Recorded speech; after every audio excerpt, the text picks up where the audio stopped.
I don't ever slow up, no I don't take shit. I got no love for the fakeness. If you wanna play tough and wanna hate this, I'll always show up. I don't ever slow up, no I don't take shit. I got no love for the fakeness. If you wanna play tough and wanna hate this, I'll always show up and make a statement. I don't ever slow up, no I don't take shit. I got no love for the fakeness. If you wanna play tough and wanna hate this, I'll always show up and make a statement. Everything I do so instinctive and so passionate. Every word I move so descriptive like an adjective. I got a vendetta against people who patented being negative when you should. Oy, what's up mga komis? Zero TV. Muli, good morning sa bawat isa, no? And nagbabasa ako ng mga comments dito sa post ko related sa 175cc gas consumption ko kay Zerac. Dito sa motor natin na yan. Kasi hindi sila makapaniwala na umabot ng 10 days yung ano natin, full tank natin kay Zerac. Na miski ako hindi rin ako makapaniwala na kaya palang mangyari yung ganun.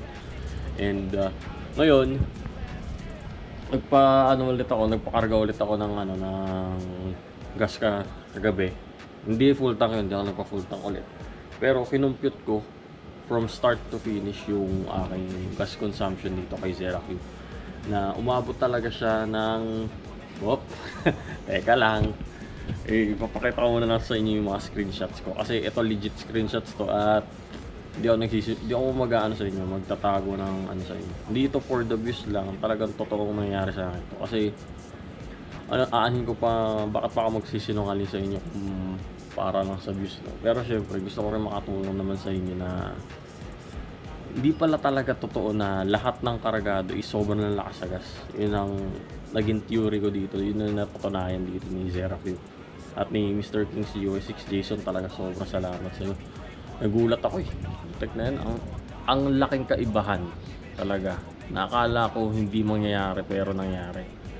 Ayan na, pakita ko sa inyo. Ayan, tingnan dito guys mga homies ha. Hanggang photos lang naman kasi ako Ayan, November 25 yan. Nagpa-gas ako sa Save Fuel sa Malabon. Ito yung odo ko 588 yan, 588 ang odo ko nung nagpa full tank ako doon with yan 8.1 liters na full tank siya ng 8.1. and it's been nahinto ko ng gas consumption kahapon December 4. Imagine December 4. Let's just look at it guys mga homies. From December 25, 1, 2, 3, 4, 5, 6, 7, 8, 9, 10 mga homies simula November 25 Monday hanggang December 4. It's been 1, 2, 3, 4, 5, 6, 7, 8, 9, 10. Diba nakakabilib talaga siya. Talagang wow, blown talaga ako. And din yung sa akin ni Mr. Kings GY6 na mas titipid daw kasi sa gas talaga to kasi may may mga binago kasi siya dito na hindi pangkaraniwan sa easy ride talaga. Talagang sarili ng touring setup to.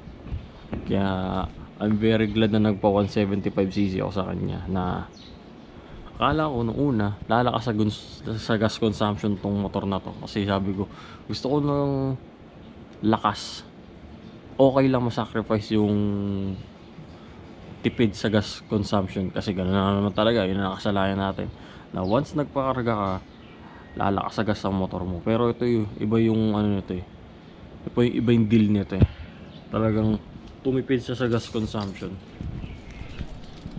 na hindi mo akalain na mangyayari.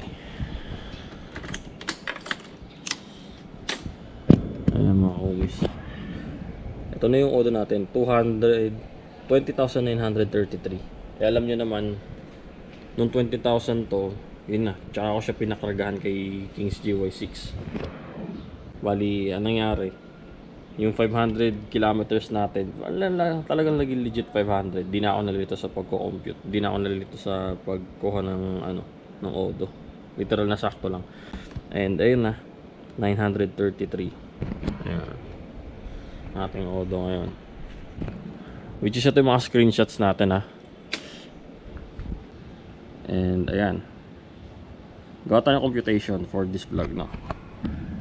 Ayan, 200, bali 588. I-disregard na natin yung 20k. Bali 588 ang starting Odo natin. 588, yan. Minus yung Odo natin for today's vlog. Ano yun?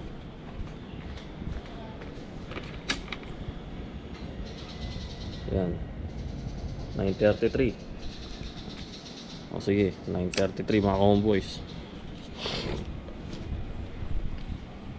Minus 933. Yan, 345. Ay, hindi pala 933 yung Odo natin. Iba pala yan kasi nagpagasa nga pala ako nito.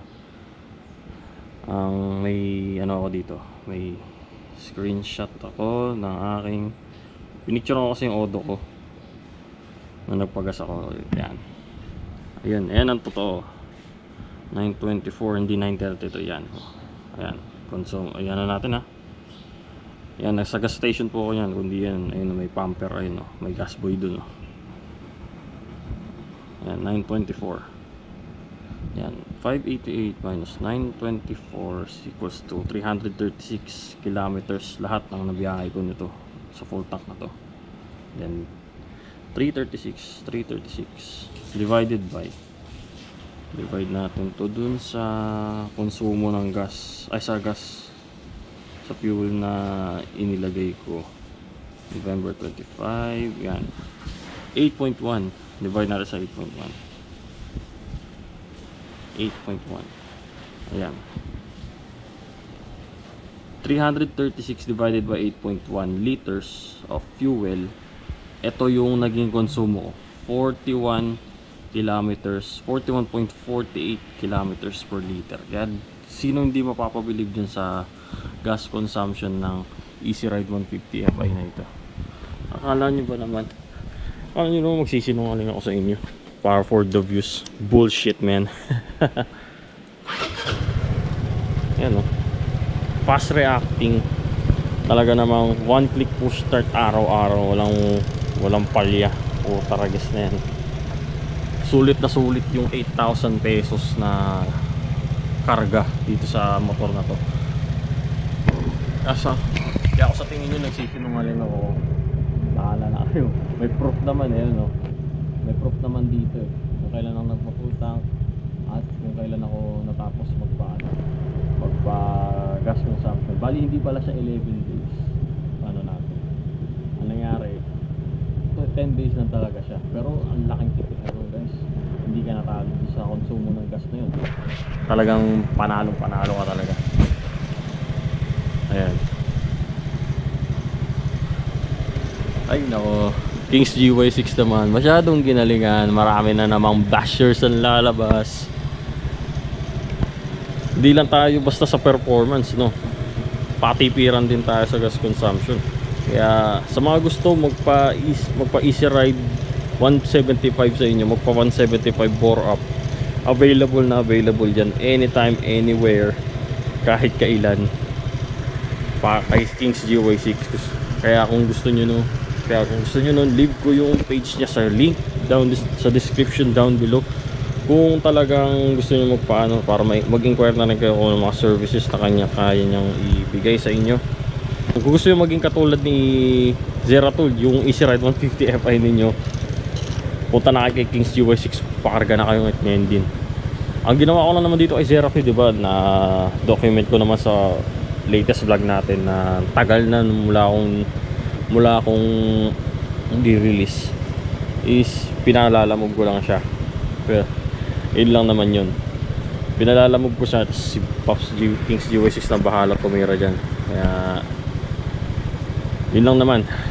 Kaya kung nagustuhan nyo to guys, naniniwala na kayo ngayon sa punto na to, Hindi na ako no. Hindi na to for the views only. Kaya kung nagustuhan niyo itong vlog natin para sa ating Easy Ride 150 Fi, paniwala na kayo sa aking mga pinagsasabi, sa aking patunay, please like, share, subscribe na sa ating channel Zera TV for more Easy Ride 150 Fi contents, no. And uy, si Zera Tool pala, hindi na natin nagagawa ng content. And gagawa natin ng content dyan, hintay lang mga komis. And this is Zera TV po. Ride safe sa lahat. Gawa pa tayo ng mga maraming contents dito kay Easy Ride 150 Fi aka Zera Q. May next content pa tayo sa kanyang suspensions, no? Kaya alam kong excited kayo. Thank you very much. Ride safe po sa lahat. Zera TV out, yo.